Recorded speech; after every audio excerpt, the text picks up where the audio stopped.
नमस्कार दोस्तों, स्वागत है आपका आपके अपने YouTube चैनल जीएस जीनियस में। जैसा कि आप स्क्रीन पर देख रहे हैं, सिविल सर्विसेज क्रॉनिकल मार्च 2025 का अंक है, जिसमें कि जनवरी 2025 के जो समसामयिक मुद्दे हैं उनको बहुत अच्छे से इसमें कंपाइल किया गया है। इसके कई वीडियो मैं पहले ही अपने चैनल पे अपलोड कर चुका हूं, और अगर आपने अभी तक वो नहीं देखे हैं तो इसी वीडियो के प्लेलिस्ट में मार्च 2025 सिविल सर्विसेज क्रॉनिकल इस नाम से प्लेलिस्ट पड़ी हुई है। इसके अतिरिक्त इसके पहले के 3 महीनों की, दिसंबर की, जनवरी की, फरवरी की, इन सब की प्लेलिस्ट अलग अलग पड़ी हुई हैं। सभी प्लेलिस्ट में 25 से 30-32 तक छोटे छोटे वीडियो हैं, 5 मिनट से लेकर के 15 मिनट तक के, और उनको देख करके आप खाली समय में अपना करंट अफेयर रिवाइज कर सकते हैं। तो चलिए मित्रों, आज हम इसी क्रम में वैश्विक मुद्दे इस विषय पर जो इस मैगजीन में जो कंटेंट दिया हुआ है उसको आपके समक्ष प्रस्तुत करेंगे। जहां जरूरत समझेंगे आपको सब एक्सप्लेन भी करेंगे। तो चलिए मित्रों, शुरू करते हैं। पहला जो वैश्विक मुद्दा है वो जनवरी माह में जो घटित शुरू हुआ था वो था इजराइल और हमास के बीच में युद्ध विराम समझौता हुआ था। 19 जनवरी 2025 को इजराइल और हमास के बीच में युद्ध विराम समझौता प्रभावी हो गया। समझौता प्रभावी होने के बाद इजराइल और हमास बंधकों और कैदियों की अदला बदली पर सहमत हो गए हैं। इजराइल के जो बंधक हैं जो कि हमास के पास में हैं, उनके बदले जो हमास के कैदी, जो फिलिस्तीनी लोग जो अलग अलग बड़े बड़े शातिर अपराधों में आजीवन कारावास की सजा काट रहे हैं, उनको हमास जो है रिहा करा करके अपने प्रयोग में लाना चाहता है। इस समझौते की जो है मुख्य उद्देश्य क्या है? इस समझौते का उद्देश्य है कतर, मिस्र और संयुक्त राज्य अमेरिका, इसमें जो मध्यस्थता के बाद युद्ध विराम जो है 15 महीने से जो चल रहे संघर्ष को रोकना, ये इसका जो है उद्देश्य है। और इसमें मध्यस्थता किसने की? कतर ने की, मिस्र ने की और संयुक्त राज्य अमेरिका, इन 3 देशों ने मध्यस्थता की थी। और कतर में इसकी मीटिंग हो रही थी समझौते की। इसके जो ये युद्ध चल रहा था पिछले 15 माह से, इसके परिणाम स्वरूप करीब 46,000, ऑफिशियल गिनती 46,000 है, अनऑफिशियली हो सकता है कुछ और ज्यादा हो, से 46,000 से अधिक फिलिस्तीनी और 1200 से अधिक जो है इजरायली लोग मारे जा चुके हैं। इन 1200 में जो नागरिक और जो सैन्य दोनों प्रकार के लोग शामिल हैं।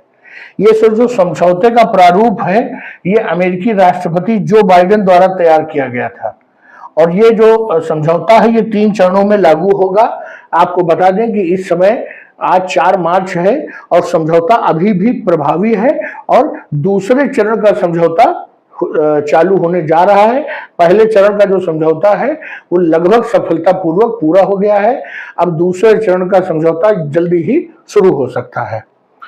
पहले चरण में इसमें क्या तय हुआ था कि इजराइल तथा हमास द्वारा बंधकों और कैदियों को धीरे धीरे आपस में रिहा किया जाएगा। इजराइल और साथ में इजरायली सेना जो है वो गाजा के जो आबादी वाले क्षेत्र है वहां से धीरे धीरे पीछे हटेगी। दूसरे चरण में जो शेष बंधक हैं इजरायली और मुख्य रूप से पुरुष सैनिकों को रिहा किया जाएगा, और इजरायली सेना धीरे धीरे से गाजा से पूरी तरह से बाहर आ जाएगी। तीसरे चरण में ऐसे बंधक जो मृत्यु हो गई है जिनकी, उनके शवों को वापस किया जाएगा, और कतर, मिस्र और यूएसए की देखरेख में गाजा का पुनर्निर्माण किया जाएगा। ये जो 3 चरणों की रूपरेखा तैयार हुई थी, ये जनवरी में तैयार हुई थी, लेकिन उसके बाद जब 20 जनवरी को राष्ट्रपति पद की शपथ ली तो पहले तो उन्होंने हमास को धमकी दिया कि अगर मेरे बनते ही ये काम शुरू नहीं होता है तो फिर गाजा को जो है बिल्कुल साफ कर देंगे। और जब ये सब चालू भी हो गया तो डोनाल्ड ट्रंप ने कहा कि अब वो गाजा पे खुद कब्जा करना चाहते हैं। तो आगे देखना होगा कि ये जो इजराइल के साथ शांति वार्ता चल रही है ये अपने अंतिम तक पहुंच पाती है कि नहीं पहुंच पाती है। ये जो इजराइल और हमास के बीच में संघर्ष हुआ, इसकी पृष्ठभूमि क्या है? तो 7 अक्टूबर 2023 को हमास ने योम किपुर युद्ध की 50वीं वर्षगांठ के अवसर पर ऑपरेशन अल अक्सा स्टॉर्म के माध्यम से इजराइल पर हमला किया और बहुत सारे बंधकों को अपने साथ उठा करके ले गए।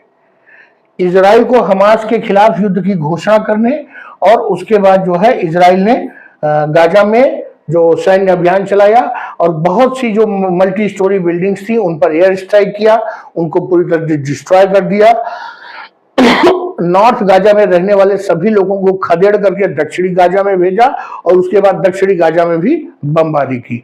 इसी के कारण लगभग 46,000, अनऑफिशियली 50,000 लोग लगभग मारे गए, जिनमें औरतें, बच्चे, बूढ़े, बीमार सभी शामिल हैं। इस युद्ध का भारत पर क्या प्रभाव पड़ा? भारत पर बहुत ही गहरा प्रभाव इस युद्ध का पड़ा। पहली बात तो भारत अपना जो अधिकांश तेल है वो खाड़ी देशों से आयात करता था।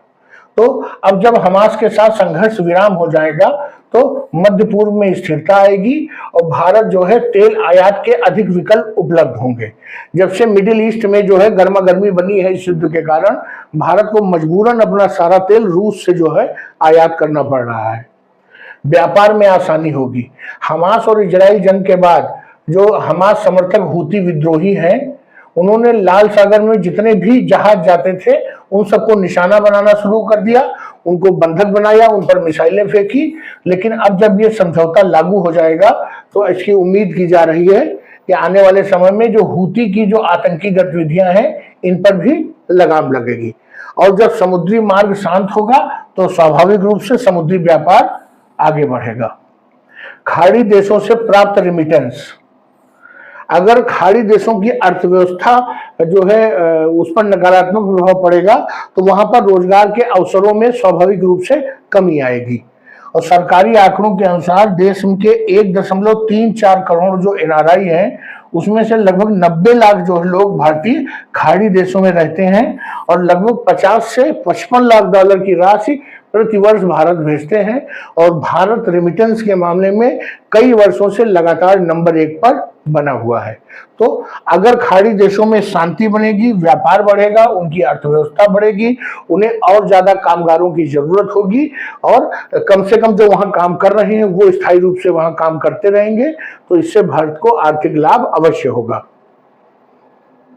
अगला जो जनवरी का महत्वपूर्ण मुद्दा था, वैश्विक मुद्दा, वो था अमेरिका द्वारा विदेशी सहायता पर रोक। अमेरिकी राष्ट्रपति डोनाल्ड ट्रंप द्वारा सभी प्रकार की विदेशी सहायता को निलंबित करने के एक जो एग्जीक्यूटिव ऑर्डर है उस पर हस्ताक्षर किया। ये रोक लगाई क्यों ट्रंप ने? तो ट्रंप प्रशासन ने अमेरिका की विदेश नीति को अमेरिका प्रथम एजेंडे के अनुरूप ढालने की कोशिश की है। इसके कारण अमेरिका को सुरक्षित, मजबूत और समृद्ध बनाने पर वो पूरी तरह से फोकस्ड है। इसका प्रभाव क्या होगा? इसका जो विकास सहायता से लेकर जो सैन्य सहायता सभी क्षेत्रों में अमेरिका करता था वो रुक जाएगा। यूक्रेन में जो शांति स्थापना के प्रयासों में कमी आएगी। पाकिस्तान और बांग्लादेश जैसे जो थर्ड वर्ल्ड कंट्रीज हैं उनमें जो विकास योजना यूएसए चला रहा था वो सभी रुक जाएंगी। इसके जो समीक्षा के आदेश हैं तो अमेरिकी प्रशासन ने विभिन्न देशों को दी जाने वाली अमेरिकी सहायता की समीक्षा का आदेश किया है। समीक्षा का आदेश का मतलब है कि वो ये देखेंगे कि वो जो हेल्प उस देश की कर रहे हैं वो अमेरिका के हित में है या नहीं है। इसमें उन्होंने कुछ अपवाद भी रखे हैं, मतलब सभी की सहायता नहीं रोकी है। इसके तहत जो है इजराइल और मिस्र को दी जाने वाली सैन्य सहायता को अपवाद स्वरूप जारी रखा है। इजराइल को अमेरिकी हथियारों की बहुत बड़ी आपूर्ति मिलती है जो गाजा युद्ध के दौरान और अधिक बढ़ गई थी। और मिस्र के साथ क्या है? मिस्र को 1979 में इजराइल के साथ संधि के बाद अमेरिकी सैन्य फंडिंग मिलती रही है और अमेरिका ने कहा है वो मिलती रहेगी। अमेरिका और क्या क्या सहायता करता है? तो वर्ष 2023 में अंतर्राष्ट्रीय विकास के लिए संयुक्त राज्य एजेंसी यूएसएड ने 158 देशों को लगभग 45 बिलियन डॉलर की सहायता भेजी, जिसमें भारत भी शामिल है। बांग्लादेश को 400 मिलियन डॉलर, पाकिस्तान को 231 मिलियन डॉलर, अफगानिस्तान को 1 बिलियन डॉलर, भारत को 175 मिलियन डॉलर, नेपाल को 118 मिलियन और श्रीलंका को 123 मिलियन डॉलर अमेरिका की ओर से मिला है। केवल इन्हीं देशों को नहीं मिला है, ये भारत के आसपास और जितने भी साउथ एशियन कंट्रीज हैं उनके नाम इसमें लिए गए हैं। आप समझ सकते हैं कि अमेरिका सहायता के रूप में साउथ एशियन कंट्रीज को इतनी मदद इसलिए देता है क्योंकि अमेरिका के लिए जो हिंद प्रशांत महासागर क्षेत्र है वहां पर अपना दबदबा और अपना कंट्रोल बनाए रखने के लिए, चीन के प्रभुत्व को चुनौती देने के लिए इन सभी देशों को अपने पक्ष में रखना आवश्यक है, इसलिए इन देशों को वो मदद देता रहता है। अब ये इसमें जो ये विदेशी सहायता है ये कई तरह की हो सकती है। ये विदेशी सहायता कहते किसको है? विदेशी सहायता का तात्पर्य एक राष्ट्र के दूसरे राष्ट्र को धन अथवा अन्य संसाधनों के स्वैच्छिक स्थानांतरण से है, जो अधिकतर विकसित देशों से विकासशील देशों में होता है। स्वाभाविक रूप से विकसित देश कौन है? अमेरिका। और विकासशील देश जिनके अभी मैंने आपको नाम लिए, भारत, पाकिस्तान, बांग्लादेश, नेपाल, इस तरह के देश विकासशील देश हैं जो रिसोर्सेज भी देते हैं, वो भी सहायता है, और अगर धन देते हैं तो वो भी सहायता है। विदेशी सहायता के निम्नलिखित प्रकार हो सकते हैं। एक तो द्विपक्षीय सहायता, गरीब देशों का कल्याण सुनिश्चित करना। बहुपक्षीय सहायता, जिसमें संयुक्त राष्ट्र एजेंसियों के माध्यम से अलग अलग कार्यक्रम चलाए जाते हैं। मानवीय सहायता, जब किसी देश में कोई प्राकृतिक आपदा आती है, कोई बीमारी फैलती है, तो उसके लिए जो सहायता दी जाती है वो मानवीय सहायता है। इसके अलावा आर्थिक सहायता भी दी जाती है। बहुत कम जो है ब्याज दर पर ऋण दिया जाता है, अनुदान दिया जाता है, आधिकारिक विकास सहायता दी जाती है। इसके अतिरिक्त सुरक्षा सहायता, तो उसमें सैन्य अनुबंध किए जाते हैं, जैसे कि आप जानते हैं रूस और नॉर्थ कोरिया के बीच में है। इसके अलावा जो अलग अलग मिलिट्री हार्डवेयर बनाने के लिए अलग अलग टेक्नोलॉजी दी जाती है, वो सभी सैन्य सहायता में आते हैं। अगला टॉपिक देखते हैं। इंटरपोल द्वारा पहला सिल्वर नोटिस जारी किया गया। इंटरपोल क्या है, ये सिल्वर नोटिस क्या है, ये सब इस जो है पैराग्राफ में हम लोग सही से समझेंगे। 10 जनवरी 2025 को इंटरपोल ने पहला सिल्वर नोटिस जारी किया है। इससे सीमा पार लाई गई अवैध संपत्ति का पता लगाने में मदद मिलती है। यह सिल्वर नोटिस जारी क्यों किया गया? तो इंटरपोल के अनुसार रंग कोडित नोटिसों की रणनीति में एक नया उपकरण शामिल किया गया है। इसे पायलट परियोजना के रूप में आरंभ किया गया है, जो सीमाओं के पार धन शोधन की गई संपत्तियों का पता लगाने का मदद करेगा। आप जानते हैं भारत में जैसे नीरव मोदी या वो जो किंगफिशर एयरलाइन वाले विजय माल्या, ये लोग जो भारत का धन लेकर के बाहर भाग गए हैं और अब दूसरी दुनिया में ऐश काट रहे हैं दूसरे देशों में, उनके खिलाफ इस प्रकार की नोटिस जारी की जाएंगी और ये मालूम चलेगा कि वो भारत से या अन्य देशों से या जो किसी देश के अपराधी हैं वहां से कितना पैसा गबन करके लाए हैं। इंटरपोल ने कहा कि इस परियोजना के तहत जो पायलट परियोजना चल रही है, इसमें 500 नोटिसों का अनुरोध किया जा सकता है, जिन्हें भाग लेने वाले देशों के बीच में समान रूप से विभाजित किया जाएगा। किसी भी देश द्वारा जिन नोटिस या व्यक्तियों के बारे में सूचना मांगी जा रही है, उनकी सूचना इंटरपोल द्वारा सार्वजनिक नहीं की जाएगी। कहने का तात्पर्य है कि अगर किसी देश के द्वारा किसी के बारे में कोई सूचना मांगी गई है तो सिर्फ उस देश को ही वो सूचना दी जाएगी, वो किसी इंटरनेट प्लेटफॉर्म पर नहीं डाली जाएगी, जिससे कि अन्य कोई उसका दुरुपयोग न करने पाए। इसमें भारत सहित 52 जो है भागीदारी सदस्य देश इस पायलट प्रोजेक्ट में भाग ले रहे हैं। भारत में कम से कम 10 जो है बड़े भगोड़े आर्थिक अपराधी हैं और भारत में कितना विदेशी धन जो है स्थानांतरित किया गया है, इसकी कोई जो है सटीक अनुमान अभी तक नहीं लग पाया है। इसकी पृष्ठभूमि क्या है सिल्वर नोटिस की? तो इंटरपोल के पास 8 प्रकार के रंग कोटित नोटिस हैं, जो किसी सदस्य देश को विश्व भर में विशिष्ट प्रकार की जानकारी की अनुमति देते हैं। जो सिल्वर नोटिस है, वर्ष 2023 में वियना में आयोजित इंटरपोल की 51वीं आम सभा में एक प्रस्ताव के माध्यम से सिल्वर नोटिस और डिफ्यूजन पायलट के विकास और कार्यान्वयन की रूपरेखा तैयार की गई थी। अब आप समझ गए होंगे कि जो आर्थिक अपराधी एक देश से अपने देश से भाग के दूसरे देश में जाके छुप जाते हैं या शरण ले लेते हैं, उनके बारे में अगर जानकारी चाहिए तो इस प्रकार की सिल्वर नोटिस वो देश इशू कर सकता है और इंटरपोल उसकी सहायता करेगा पूरी जानकारी इकट्ठा करने में।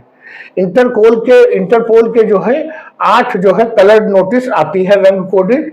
उनके बारे में देखते हैं। पहला है रेड नोटिस, किसी देश में दूसरे देश के रह रहे भगोड़े को हिरासत में लेने का अनुरोध की अनुमति करता है, रेड नोटिस। दूसरा है येलो नोटिस, गुमशुदा व्यक्तियों अक्सर नाबालिगों या ऐसे व्यक्तियों की पहचान करने में मदद करता है जो खुद को पहचानने में असमर्थ है। तीसरा है ब्लू नोटिस, आपराधिक जांच के संबंध में किसी व्यक्ति की पहचान, स्थान या गतिविधियों के बारे में अतिरिक्त जानकारी एकत्र करना। इसके बाद ब्लैक नोटिस, अज्ञात शवों के बारे में जानकारी प्राप्त करने के लिए ब्लैक नोटिस जारी किया जाता है। इसके बाद है ग्रीन नोटिस, किसी व्यक्ति की आपराधिक गतिविधियों के बारे में चेतावनी देने के लिए होता है, व्यक्ति को सार्वजनिक सुरक्षा के लिए खतरा माना जाता है। ऑरेंज नोटिस, किसी घटना, व्यक्ति, वस्तु, प्रक्रिया के बारे में चेतावनी देता है जो सार्वजनिक सुरक्षा के लिए गंभीर खतरा प्रस्तुत कर सकता है। इसके अतिरिक्त पर्पल नोटिस, अपराधियों द्वारा प्रयुक्त कार्यप्रणाली, वस्तुओं, उपकरणों छिपाने के तरीके में जानकारी मांगना या प्रदान करना, ये पर्पल नोटिस के माध्यम से होता है। इसके अतिरिक्त एक नोटिस और है, संयुक्त राष्ट्र सुरक्षा परिषद विशेष नोटिस, उन संस्थाओं और व्यक्तियों के लिए जारी किया जाता है जो संयुक्त राष्ट्र सुरक्षा परिषद प्रतिबंध समितियों के निशाने पर है। तो ये आपने देखा कि इंटरपोल में कितने प्रकार की नोटिस जारी की जाती हैं। आइए एक इंटरपोल से जुड़ा हुआ एक प्रश्न हल करने का प्रयास करते हैं। निम्न कथनों पर विचार कीजिए। इसकी स्थापना 1923 में ऑस्ट्रिया के वियना में द्वितीय अंतर्राष्ट्रीय आपराधिक पुलिस कांग्रेस में अंतर्राष्ट्रीय आपराधिक पुलिस आयोग के रूप में की थी। बिल्कुल सही है। बाद में इसका नाम बदल के इंटरपोल कर दिया गया था। यह एकमात्र ऐसा संगठन है जिसके पास पुलिस सूचना को वैश्विक स्तर पर साझा करने और तकनीक की अवसंरचना है। बिल्कुल सही है, ये दोनों जो है सही है। भारत वर्ष 1960 में इंटरपोल में शामिल हुआ और राष्ट्रीय जांच एजेंसी NIA को जो है इंटरपोल में भारत के लिए केंद्रीय ब्यूरो के रूप में नामित किया गया है। ये गलत है। इसमें जो है CBI जो है वो केंद्रीय ब्यूरो के रूप में नामित है, ना कि NIA। तो ये ऑप्शन हमारा गलत हो जाता है, पहला और दूसरा सही है। तो मित्रों, ये जो जनवरी माह के महत्वपूर्ण जो वैश्विक मुद्दे थे और इस करंट अफेयर की मैगजीन में दिए थे, उनको मैंने आपके समक्ष प्रस्तुत किया। अगर ये हमारा कंटेंट परीक्षा उपयोगी लगा हो तो वीडियो को लाइक करिए, चैनल को सब्सक्राइब करिए और हमारे उत्साहवर्धन के लिए कमेंट बॉक्स में 2 शब्द अवश्य लिखिए। तो चलिए मित्रों, वीडियो को यही समाप्त करते हैं। धन्यवाद।